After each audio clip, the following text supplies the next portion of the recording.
হে WhatsApp people, কি অবস্থা সবার? আশা করি সবাই ভালো আছেন। বাংলা বয়ানের তরফ থেকে সবাইকে স্বাগত। আর আজকে কথা বলবো একটা পরকীয়া নিয়ে। সো সাব্বিরকে ছেড়ে সাব্বিরের বউ এখন রনির সাথে মন মাস্তিতে আছে, এমনকি ধরা খাইছে, কট খাইছে। সো চলেন সে কট খাওয়া ভিডিওটা আজকে দেখাবো আপনাদের মাঝে। So let's go. হ্যাঁ, আসতে বলছিলে তুমি? কাকে আসতে বলছিলে? তোমার স্বামীর নাম কি? তো সাব্বিরকে রেখে তুমি রনিকে আসতে বলছিলে কেন? তার সাথে সম্পর্ক ছিল 10 মাস, তাই এই সম্পর্ক পালায়ে যাওয়ার চিন্তা ভাবনা ছিল, কিন্তু মাঝখানে ধরা পড়া বিভিন্ন ধরনের কথা বের হয়েছে। আমি আগে জানতাম না যে সে বিবাহিত। পরে কালকে সারা রাত বলছে, কিন্তু বিশ্বাস হইতো না যে হয়তো বা মায়ের জন্য ভয়ে বলতেছে।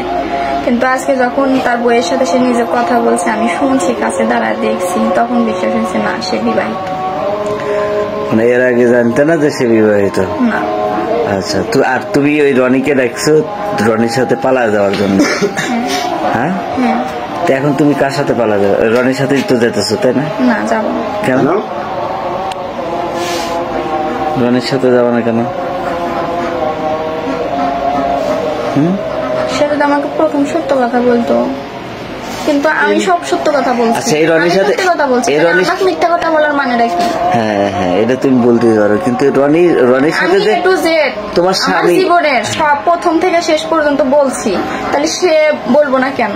মিথ্যা কথা বলার তো কোনো তোমার এটা কথা ঠিক আছে, কিন্তু ব্যাপারটা হলো তোমার তো স্বামী আছে, সংসার আছে, মানে কোন অভাবে তুমি এই কাজটা করলো? ওরে ডাকলা মানে কোনো ওর সাথে কি শুধু এই মোবাইলে কথাই বলতে, নাকি আরো কোনো সম্পর্ক ছিল? না, শুধু ফোনে কথাই বলতাম। শুধু ফোনে কথা বলতো, কোনো শারীরিক সম্পর্ক হয় নাই?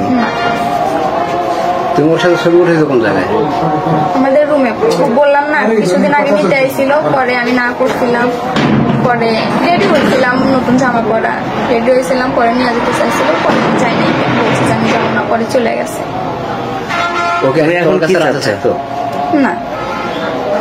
তুমি এখন কি চাচ্ছ? আমি কি চাচ্ছি? এই ছেলেকে বিয়ে করবা? না।